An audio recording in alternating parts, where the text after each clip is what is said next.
এই দেশে সংস্কার আনার জন্য এক জুলাই অবস্থানে একটা হাত বিলিয়ে দিয়ে দিয়েছি। আওয়ামী লীগদের কিভাবে দেশে ফিরিয়ে আনা যায়, কিভাবে তাদের সাথে মোকাবেলা করে রাজনীতিতে ঢুকানো যায়, সেটা নিয়ে তারা ব্যস্ত হয়ে গেছে।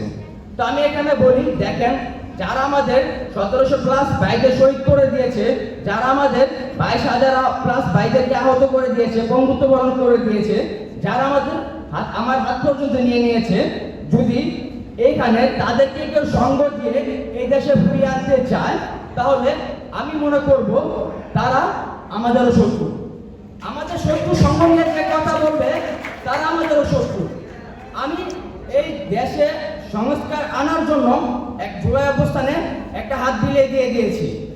এই দেশ সংস্কার আসার আগ পর্যন্ত যতদিন আমার জীবন আছে ততদিন আমি লড়াই করেই যাব। প্রয়োজনে তাদের বিরুদ্ধে লড়াই করব যারা ফ্যাসিস্ট সরকার শেখ হাসিনা ও তার দোসর আওয়ামী লীগকে দেশে এনে তাদের বিপক্ষে আপনার নির্বাচন করার কথা বলে।